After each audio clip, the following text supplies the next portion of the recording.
हिरण नहीं, जिसमें हमारा मन लगा रहेगा वो ही बनना पड़ेगा। तो भरत जी महाराज हिरण योनि में आए हैं। बड़ी गिलानी है मन में, कह रहे मैंने क्या किया, पूरे जीवन भर हिरण की सेवा करता रहा और ये योनि मुझे प्राप्त हुई।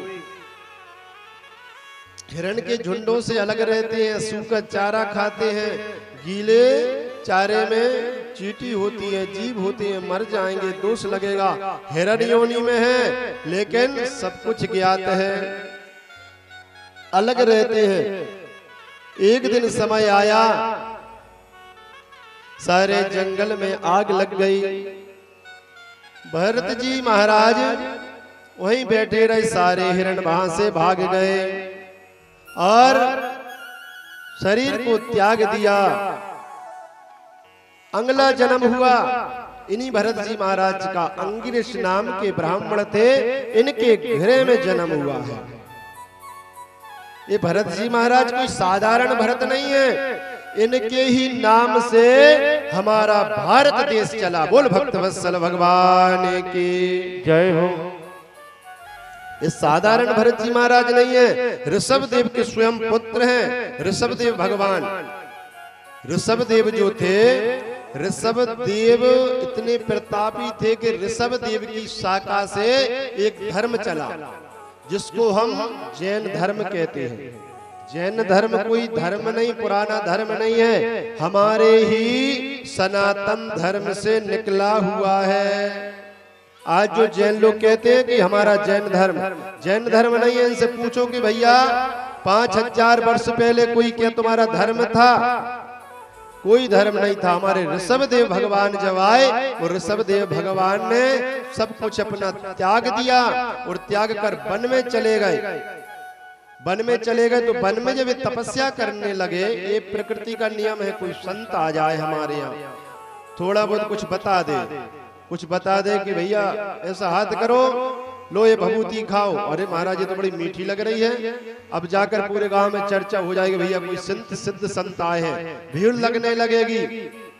और ऋषभदेव भगवान जो थे बड़े, वो तो भगवान के अवतारी थे, अवतारों में हैं। तो जहां इनके पास में भीड़ लगने लगी तो इनने ऐसे मलक्ष स्थिति से रहने लगे, अपने वस्त्रों का उतार दिया और नंग धड़ंग होकर भगवान के भजन में लग गए। तो यहाँ से जैन धर्म निकला। बोल भक्तवत्सल भगवान की जय हो। तो भरत जी महाराज जो है ऋषभ देव के पुत्र हैं। तीसरा जन्म हुआ अंगिरस ब्राह्मण के। पिताजी ने गायत्री मंत्र दिया, इसको जाप करो। भरत जी महाराज को तो पूर्व जन्म ज्ञात था कि अरे मेरा पूर्व जन्म बिगड़ गया, अब नहीं बिगड़ने दूंगा। और अगर मैंने गायत्री मंत्र जप कर लिया तो कल मुझको गृह शांति का मंत्र बता देंगे, परसों विवाह मंत्र बता देंगे, और ऐसे करके मुझे फिर माया में लगना पड़ेगा। इसलिए कुछ याद नहीं करते। 6 महीने बीत गए, कोई मंत्र याद नहीं किया। अरे तो जड़ है, ये तो जड़ है, इसको कुछ नहीं आता। सो नाम पड़ गया जड़ भरत। बोल भक्तवत्सल भगवान की जय हो। जड़ भरत जी महाराज हैं, घर में पड़े रहते हैं, भाई भी बड़ी घृणा करते हैं, झूठा जाटा अन्न दे देते हैं, खा लेते हैं। पर और भाई तो इनके सूखे साके हैं। और जड़ भरत जी महाराज तो बड़े तगड़े हैं।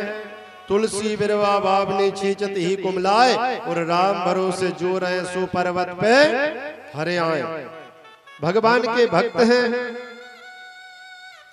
वन में चले गए, वन में जाकर भगवान का भजन कर रहे थे। एक समय की बात है कि रहुगण नाम के राजा वहां से जा रहे थे, और पहले राजाओं की पालकी ढोने वाले हुआ करते थे। कहा तो एक की तबीयत खराब हो गई तो कहा ये सारी सृष्टि हमारी तो है, जो मिल जाए पहले उसको ही लगा लो। तो वहीं पर भरत जी महाराज जा रहे थे तो अरे मोटा तगड़ा दिख रहा, इसी को लगा लो। लगा लिया। अब जैसे ही आगे बढ़े तो चिंटी अगर पैर के नीचे आ जाए तो उचक जाते थे। तो रहुगढ़ नाम के जो राजा थे उनका सिर जाके पालकी में टकरा जाए। अरे तुम्हें समझ में नहीं आता, देख के नहीं चल सकते हो, मेरा सिर टकरा रहा है, पता नहीं मैं कौन हूं। बार बार जब ऐसा कहा कि तुम्हें पता नहीं है मैं कौन हूं, तुम्हें दंड भोगना पड़ेगा, तुम्हें कारागृह में डाल दिया जाएगा। उस समय भरत महाराज ने कहा आज तो इनको उपदेश देना ही पड़ेगा। क्यों?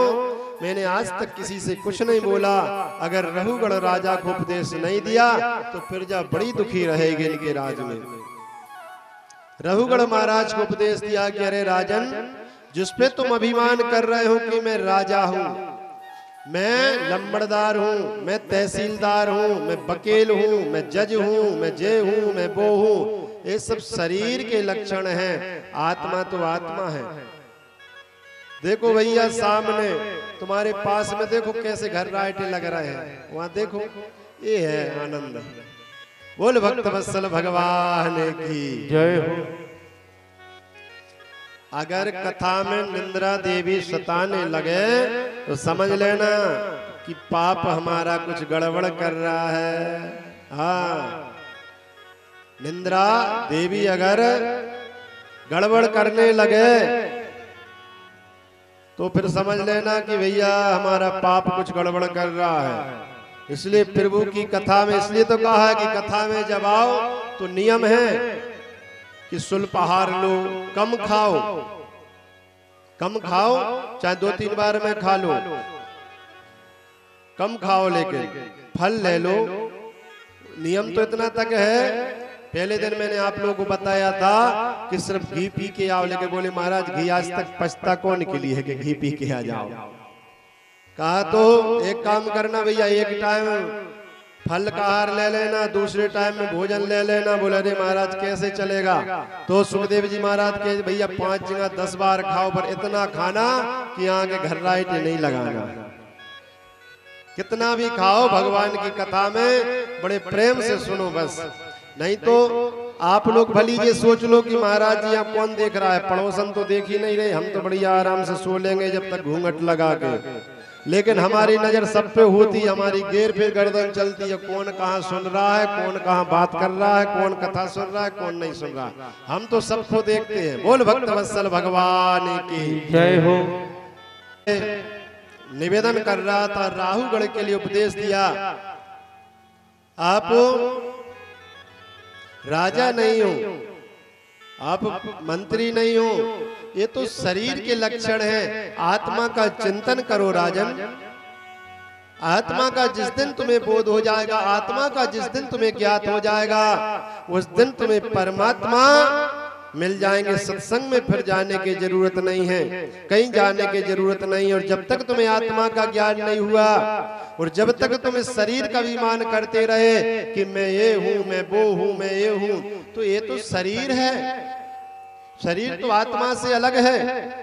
इसलिए राजन परमात्मा को पहचानो, परमात्मा को जानो। परमात्मा कहीं और नहीं, परमात्मा आपके हृदय में है।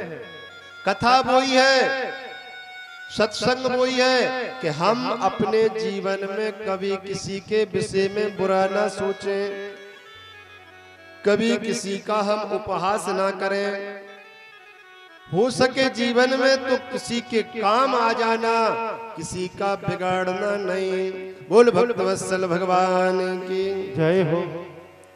सुखदेव जी महाराज से दीक्षा मांगी गई थी। जब संस्कार हुआ, मैं बताऊं आपके लिए, एक बात याद आ गई मेरे लिए। तो दीक्षा में कहा कि दीक्षा में कुछ दिया जाता है। जब गुरु मंत्र होता है तो गुरु ने, अभी आएगी कथा राजा बलि की, तो उस समय गुरु ने कहा कि आप कुछ लेकर आइए। हमने दीक्षा तो दे दी, लेकिन दीक्षा के बदले में कुछ लेकर आइए। दीक्षा में गुरु को कुछ दिया जाता है।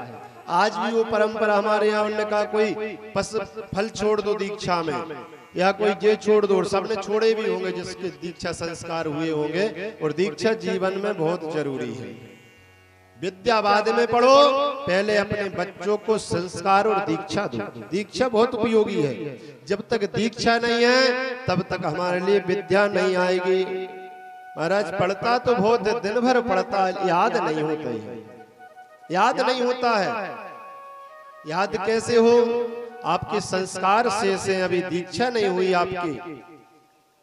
मैंने परसों ही बताया था कि 16 संस्कार हैं जीवन में, हर मनुष्य के 16 संस्कार हैं, और जब तक हम उन संस्कारों में नहीं बनेंगे तब तक हम कैसे आगे बनेंगे, कैसे मुक्ति होगी? बिना दीक्षा के तो आप 1000 नहीं 1,00,000 अश्वमेध यज्ञ कर लेना, जब तक आपका दीक्षा संस्कार नहीं हुआ तब तक आपका मोक्ष नहीं है। दीक्षा बहुत जरूरी है। बच्चे का मन नहीं लगता है, पढ़ता तो बहुत, याद नहीं होते, दिन भर पढ़ता है, दीक्षा नहीं हुई है। दीक्षा कराओ। तो मैं निवेदन करूंगा आपसे, सुखदेव जी महाराज से याचना की है कि आप कुछ लेकर आओ दीक्षा में, तब आपको दीक्षा दी जाएगी। तो दीक्षा में वो कंकड़ पत्थर ईंट फल पुष्प सब कुछ लेने के लिए गए हैं, लेकिन जिस वस्तु को उठाते हैं वही वस्तु उन्हें टोक देती है। निवेदन एक किया गया था कि वो वस्तु लेकर आना जो किसी के काम ना आ सके। बड़े ध्यान से सुनना, वो वस्तु लेके आना जो किसी के काम ना आए। कहीं से पत्ता तोड़ा, पत्ते ने मना कर दिया, हम हवा का काम करते हैं। फल को तोड़ा, फल ने मना कर दिया, पुष्प ने मना कर दिया, कंकड़ पत्थर ने मना कर दिया, ईंट ने मना कर दिया, तो सब कुछ उठाया, सब ने मना कर दिया। तो सुखदेव जी महाराज को लगा कि शरीर अब कोई काम का नहीं है, यही दीक्षा में दिया जाए। और ये बात सत्य भी है, ये देह हमारी किसी के काम में आती है क्या? बताओ, कभी आई हो तो बिना स्वार्थ के बताओ। बिना कहीं ना कहीं हम सबका स्वार्थ लगा है कि नहीं? कहीं ना कहीं हम जुड़े हैं कि नहीं? है ना? तो सब स्वार्थ के वशीभूत हैं। सुर नर मुनि सबकी यह रीति, स्वार्थ लाग करे सब प्रीति। बोल भक्त वत्सल भगवान की। तो हम सब स्वार्थ के वशीभूत हैं। तो ये दे ही दे दी उनने, यही ले लो। तो मैं निवेदन कर रहा था, रहुगढ़ को ऐसा सुंदर उपदेश दिया है, ऐसा सुंदर उपदेश दिया कि रहुगढ़ के लिए वेद वेदांतों का ज्ञान हो गया। हमारे भारत वर्ष में देवता जन भी ललायत होते हैं इस भारत भूमि पे आने के लिए। ये वो भारत भूमि है राजा भरत की। एक भरत हमारे जड़ भरत हुए, एक भरत हमारे प्रभु राम के भैया हुए, एक हमारे जो भरत हैं जिनको हम कैकेयी नंदन कहते हैं, एक हमारे भरत दुष्यंत भरत है। ऐसे 3 महाभरत हुए हमारे इस भारत देश में, जिससे हमारी ये भूमि का नाम भारत वर्ष पड़ गया। बोल भक्त वत्सल भगवान की। तो ये हमारा भारत वर्ष साधारण नहीं है, इसमें ही देवता आकर अवतार लेते हैं। इसी भारत भूमि में हमारे कन्हैया आते हैं, इसी भारत भूमि में हमारा अम्बा आती है, हमारी जगदम्बा आती है। इसी भारत भूमि में कभी भगवान कृष्ण बनते हैं, कभी भगवान राम बनते हैं, कभी वामन बनते हैं। तो ये कोई साधारण भूमि नहीं हमारी भारत। और आप लोगों ने एक चीज देखो, विदेशी लोग भी कथा श्रवण कर करके, विदेशी लोग कथा श्रवण कर करके आज संत बन गए।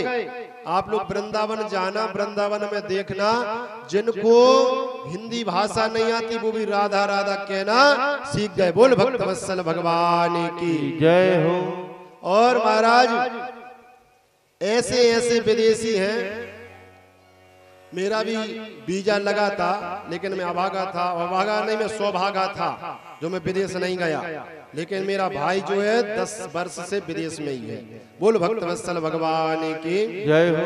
भगवती ज्ञान का वहाँ उपदेश देते हैं, और मेरा भी वीजा लगा था, लेकिन मैं अभागा नहीं मानता, मैं अपने आप को सौभाग्यशाली मानता हूँ कि मैं विदेश में क्यों, अपने भारत में ही सेवा करूँ ना। बोल भक्त वत्सल भगवान की। ठाकुर जी तो मेरे यही हैं।